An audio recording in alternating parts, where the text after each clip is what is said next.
할머니, 할아버지는 살면서 어떤 게 가장 후회되세요? 결혼을 너무 일찍 한 게 후회되지. 건강 관리를 잘해야 늙어서 고생하네. 돈 아무리 많아도 몸이 아프면 만사가 귀찮아지고 먹는 것도 제대로 못 먹어 속상해. 죽기 전에 친구 얼굴 한번 보자 했는데 바빠서 미루다 어느 날 부고 문자 보고 숨이 턱 막히더라고. 시간이 지나고 후회만 남네. 여러분은 이분들처럼 인생에서 후회되는 순간이 있으신가요? 물론 후회가 없는 분들은 거의 없으실 겁니다. 결혼해도 후회, 안 해도 후회, 젊을 때 놀아도 후회, 안 놀고 공부만 해도 후회하는 것처럼 애초에 후회가 없는 완벽한 선택이란 건 어쩌면 존재하지 않는 건지도 모르겠습니다. 누군가는 이혼 후 혼자서 쓸쓸한 노후를 맞는다고 생각하지만 누군가는 이혼 후 너무나 좋다고도 합니다. 어느 80대 노인분은 이래나 저래나 어떤 선택을 하든 완벽한 답이란 없는 세상에 뭐하러 후회하고 있냐고 말씀하기도 하셨습니다. 후회 없는 삶을 살고 싶으면 후회하는 마음의 습관을 끊어내고 현재와 다가올 미래에 충실하라는 말씀도 덧붙이셨습니다. 또 어떤 80대 어르신은 바람처럼 구름처럼 살다가 흔적 없이 사라지는 것이 인생이라며 욕심 내려놓고 즐겁고 재밌고 신나게 살다 미련 없이 떠나면 된다는 글을 남겨주기도 하셨습니다. 우리는 이런 삶의 지혜들을 인생이 끝나기 바로 직전에서야 깨닫게 되는 경우가 많습니다. 그래서 10년만 미리 알았더라면, 20년만 미리 알았더라면 하는 후회를 하곤 합니다. 만약 이렇게 나중에 후회할 것들을 누군가가 일찍이 일러주면 얼마나 좋을까요? 그래서 우리가 책을 읽고 우리보다 더 오래 산 분들의 말에 귀를 기울이기도 하는 것 같습니다. 그중 과거 많은 현인들이 문자를 통해 지혜를 남겨주기도 했습니다. 그래서 오늘은 수많은 현인 중에 죽기 전에 꼭 한 번은 만나야 할 철학자인 니체를 담은 도서, 니체 인생 수업을 통해 남들은 죽어도 깨닫지 못하는 인생 최고의 지혜에 대해 같이 알아보고자 합니다. 이 도서가 여러분들이 후회 없는 인생을 살아가는 데 도움이 되기를 진심으로 바랍니다.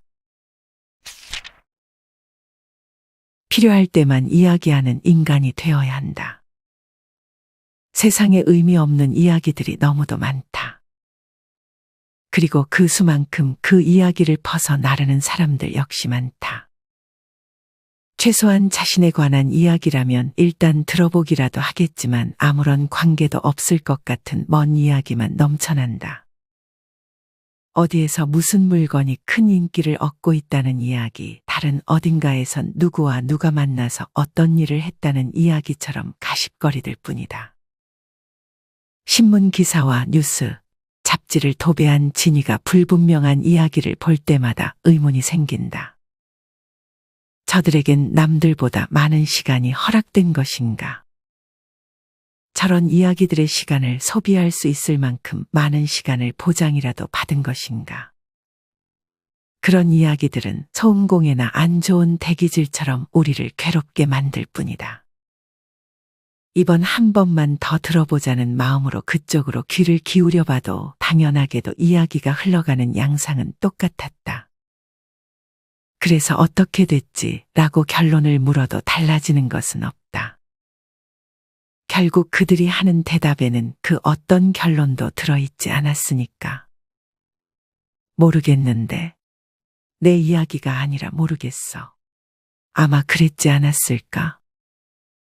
그때마다 대화에 참여했던 우리는 거대한 허무함에 휩싸인다.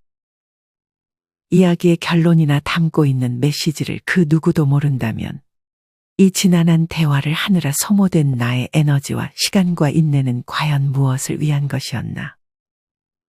그 손실을 누가 보상해 주는가? 없다. 어디에도 없다. 이런 상황을 겪는 것에는 좀처럼 익숙해지질 않아서 사람에 따라서 격한 분노까지 표출하기도 한다. 인간은 침묵해선 안 되는 순간에만 이야기해야 한다. 당연히 말처럼 쉬운 일은 아니겠지만 모쪼록 그러려고 애써야 한다. 그때 하는 말이야말로 진정한 폭발력을 지니기 때문이다.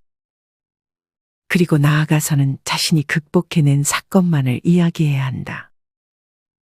그때 하는 말이야말로 진정한 공감을 얻을 것이다. 장담하건대 그 밖의 것은 모두 쓸데없는 이야기일 뿐이다. 소식은 차분하게 전하는 것이다. 그가 어떤 인격을 지닌 사람이건 얼마나 나이가 많고 어떤 직업을 가졌건 간에 누구에게나 수다쟁이의 본능이 조금씩은 있을 수밖에 없다.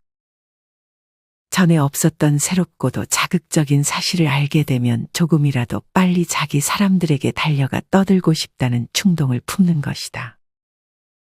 하지만 당신도 알다시피 많은 관계의 문제는 그러한 조급함에서 비롯되곤 했다. 상대방이 내가 기대했던 반응을 보이는 대신 나에게 실망만 하기도 자신도 모르는 사이에 이간질의 당사자가 되어 입장이 난처해지기도 했을 것이다.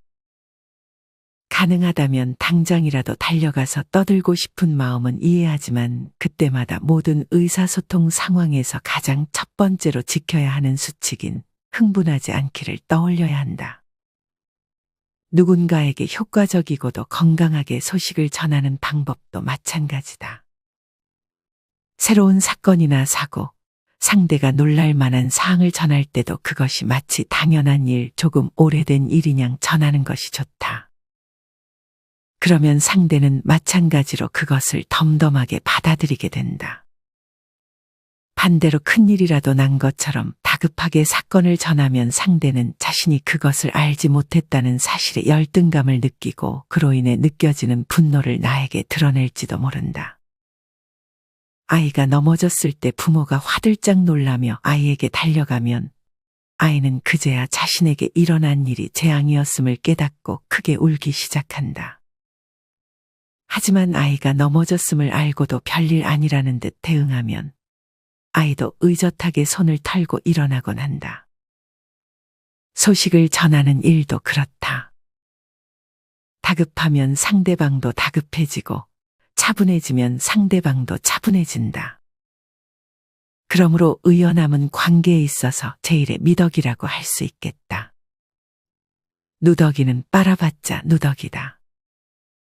분명 휘황찬란한 명품들로 온몸을 도배했는데 이상하게 하나도 부럽지 않고 멋이 없게 느껴지는 사람들이 있다. 심한 경우에는 나는 저렇게 다니지 말아야지 하는 반감까지 들게 하는 사람들. 아무리 호화스러운 것들로 겉을 꾸며도 사람 자체가 별로면 그것이 비싸 보이지도 멋져 보이지도 않는다. 말쑥한 차림으로 더러운 말과 행동을 하거나 남을 깔보는 사람들을 보면 곧바로 저질스럽다는 말부터 튀어나오는 이유다. 그들은 좋게 봐줘야 졸부 그 이상도 이하도 아닌 것처럼 보인다. 깨끗이 빨아입은 누더기는 비록 깨끗해 보이긴 하겠지만 여전히 초라하다는 사실에는 변함이 없다. 그 말은 즉 외부적인 것만으로는 내면의 문제를 해결할 수 없다는 말이다. 반면 성숙한 사람들의 내적인 매력들은 외부의 비루함을 상쇄하고도 남을 정도로 찬란하다. 입고 있는 옷이 수수하고 타고 다니는 차가 번쩍거리지 않는다고 할지라도 뱉는 말과 보여주는 행동 모두에서 품격이 느껴져서 모든 이로부터 멋진 사람이라는 찬사를 받는 것이다. 그런 사람들은 가진 것이 줄어든다고 해서 그리고 세월이 흘러 얼굴 곳곳이 늙어간다고 해서 초조해하지 않는다. 내면에 있는 것들은 여전하기 때문 어쩌면 더더욱 농이고 더 아름다워졌기 때문이다. 높은 곳으로 가려면 버려야 한다. 미니멀리즘, 그러니까 자발적으로 불필요한 물건과 일을 줄여 본인이 가진 것에 만족하는 생활 방식이 각광받고 있다. 미니멀 라이프는 소비나 사용 시간을 줄이면서 남은 시간을 본인이 중요하게 여기는 것에 집중하여 사용할 수 있다는 점에서 꽤 효과적인 삶의 방식일 수 있다. 하지만 문제는 그러한 삶의 방식을 필요에 의해서가 아니라 단순히 멋있어서 따라하는 사람들도 있다는 점이다. 당신은 어느 쪽인가? 어째서 미니멀리즘을 추구하고 있는가? 만약 제대로 된 대답을 찾지 못했다면 한 번쯤은 삶과 버림에 대해서 진지하게 통찰해 볼 필요가 있을 것 같다.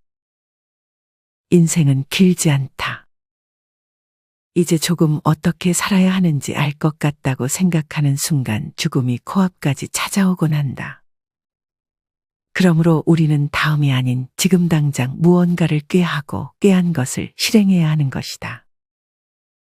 그리고 무언가를 새로 시작하려고 마음먹은 이상 언제나 불필요한 것들은 발생하기 마련이다. 나는 그것들을 제때 버리는 것이 진정한 미니멀리즘이라고 생각한다. 당신의 미니멀리즘은 건강한가? 당신의 버림은 하고 싶은 것이 있고 더 나은 삶이 있어서 행해지는 버림인가? 그게 무엇이 됐든 사상이나 태도를 쫓는 데에도 건강한 동기가 필요한 법이다. 기분이 우울하다면 추한 것과 가까이 있다는 뜻이다. 물건이 고장나는 이유는 여러 가지다. 배터리 수명이 다하거나 부품이 망가지거나. 인간은 무엇 때문에 힘과 의지를 상실할까? 무력해질 때다. 무력해진 인간은 활동하지 않고 활동하지 않는 인간은 퇴화한다. 그렇다면 무기력함은 어디서 오는가?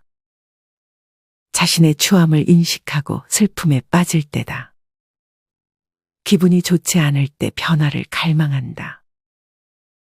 우울함을 벗어던지기 위해 새로운 용기를 내는 처방을 선택한다. 때로는 새로운 것을 시작한다. 하지만 이는 잘못된 처방이다.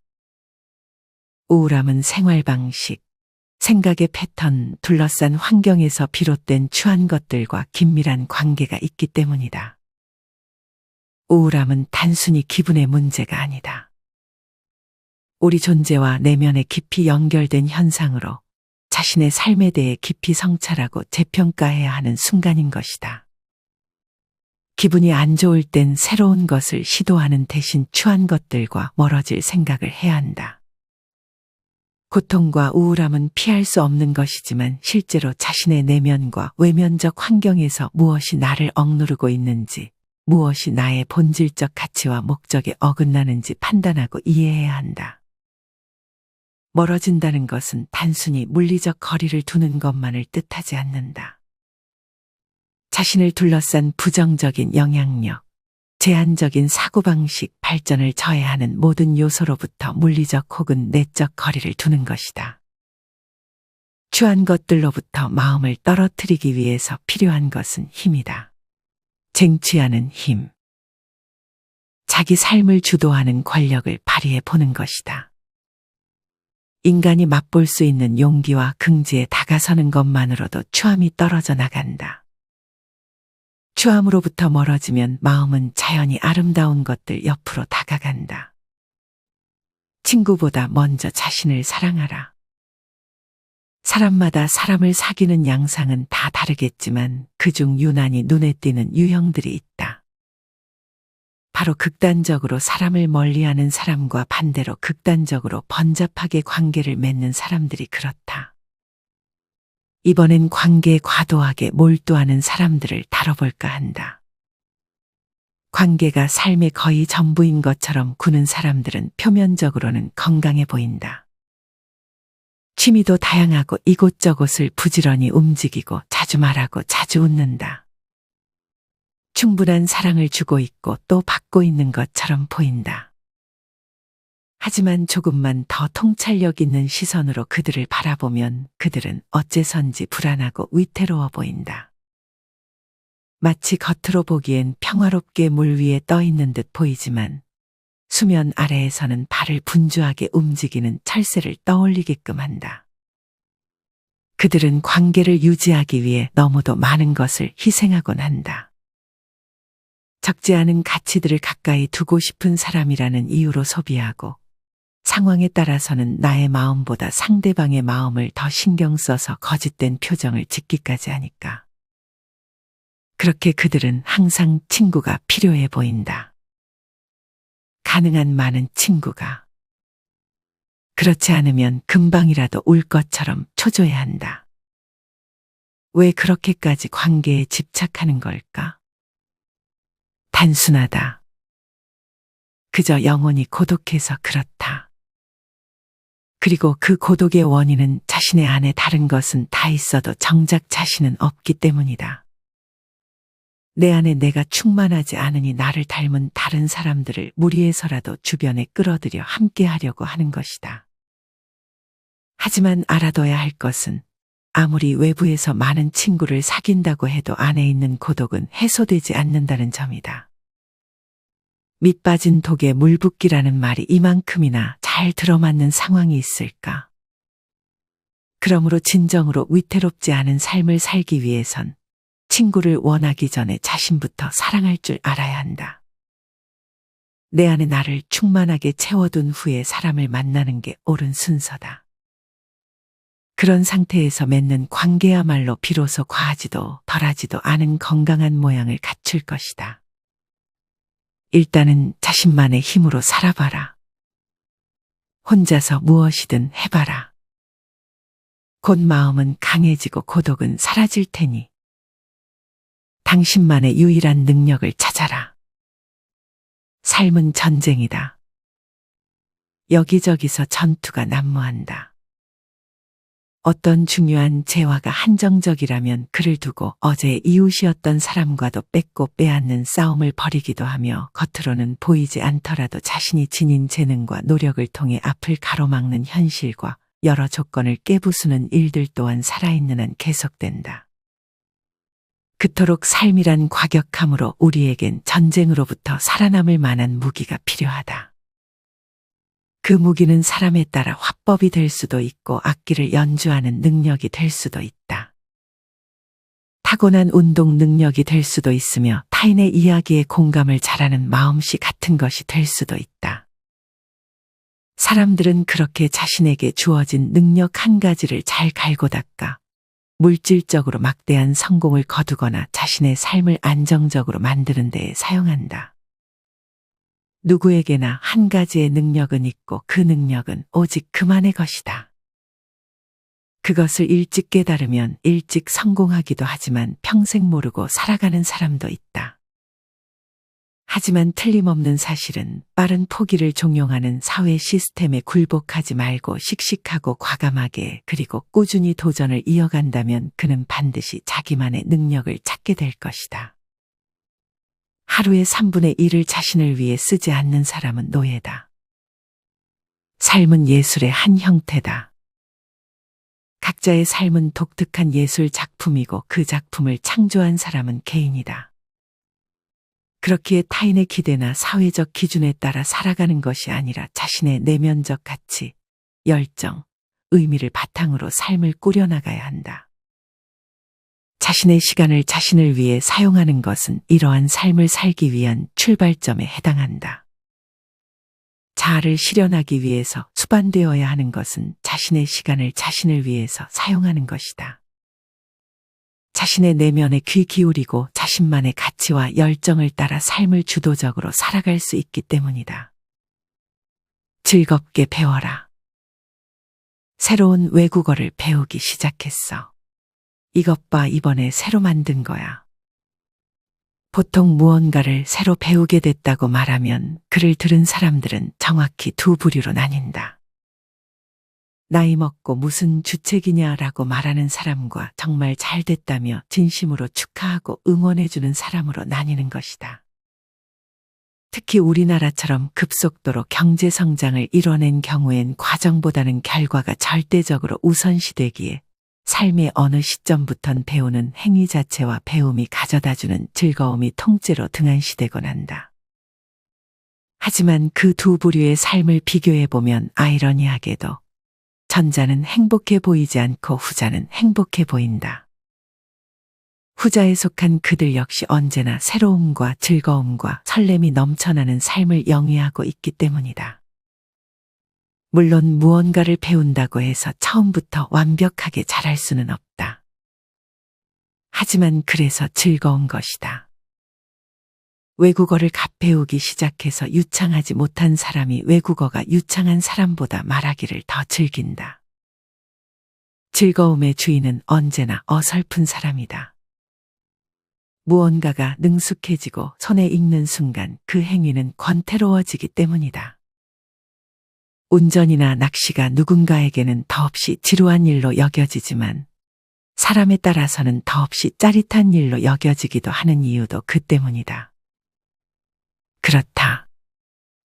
시작한 지 얼마 안 된 취미는 늘 엄청난 즐거움을 가져다 준다. 그래서 사람은 배울 수 있는 것이다. 그것이 바로 어느 한 분야의 장인이 되지 못하더라도 그것을 배울 가치가 충분한 이유이다. 선진국의 중산층은 적어도 하나의 악기를 다룰 줄 알거나 한 개 이상의 외국어를 구사할 줄 알아야 한다고 주장하는 것도 아마 같은 이유에서일 것이다. 바깥으로부터의 어떤 것도 아닌 내 안의 소리만을 좇아야 한다. 삶을 살며 마주하는 수많은 문제를 우리는 어떻게 해결해야 하는 걸까? 인간의 지난 역사들을 되돌아보면 내가 어떤 문제 속에서 허우적대던 시절에 주변 사람들을 통해서 얻은 선택지와 방법들은 정답이 아닌 경우가 더 많았다. 수많은 자기계발 서적들을 읽는다고 해서 하루아침에 부자 또는 현자가 될 수도 없었다. 때로는 그 정보들이 자신의 상황과 단 하나도 호환되지 않아서 분노한 경험도 있었을 것이다. 하지만 혼자가 되어 혼자만의 시간을 보내다 보면 비로소 답이 나오곤 했다. 사람은 자주 걷다가 나름의 답을 찾는다. 숱한 고통과 고독, 기다림을 참아낸 끝에 깨닫는 것이다. 나는 그 누구의 요구도 아닌 나 자신의 요구를 들어줘야 한다는 것을. 그것만이 내 인생의 유일한 성공이라는 진리를. 가능하다면 항상에 가깝도록 내 주변의 세상을 모른 채로 살아가야 한다. 그게 어렵다면 의식적으로라도 나를 세상으로부터 고립시키는 상황을 산책이나 명상과 같은 시간을 통해 확보해야 한다. 그러한 상황을 통해 쓸데없는 걱정과 불필요한 고민에 스스로 휩싸이지 않고 수백 년의 세월을 순간처럼 혹은 영원처럼 마치 시간을 느끼지 못하듯이 살아가야 한다. 날짜도 주변의 유행과 소식도 세상의 소음도 생각하지 말고 오직 내 안의 소리만을 쫓아가야 한다. 현명한 당신은 오늘도 당신을 고립시켜 볼 것이다. 그리고 물을 것이다.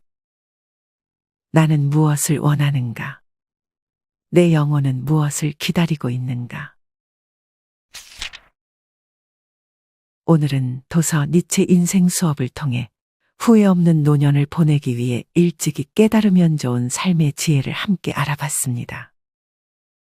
우리는 하루하루를 살아가면서 이미 안다고 생각했던, 별거 아니라고 생각했던 말들을 쉽게 지나치는 것 같습니다. 저는 이 책을 읽으면서 반복되는 일상 속에서 나와 대화하는 시간을 가지는 것이 참 중요하다는 생각이 다시 한번 들기도 했습니다. 여러분은 하루 중 자신과 대화하는 시간이 얼마나 되시나요? 잠깐 산책을 하면서 혹은 명상을 하면서 아니면 집안일을 하거나 취미를 즐기면서도 우리는 자신과 대화를 하는 시간을 가질 수 있습니다.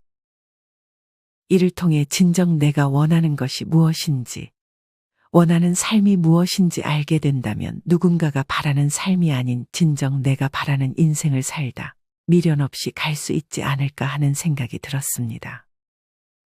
도서 니체 인생 수업과 함께 오늘 하루 잠깐이라도 여러분 자신의 삶에 대해 성찰해보는 시간을 가져보시는 건 어떨까요? 이상으로 오늘의 영상을 마치겠습니다. 우리 모든 구독자분들의 행복한 여생을 응원합니다. 다음에 더 좋은 내용으로 찾아뵙겠습니다. 감사합니다.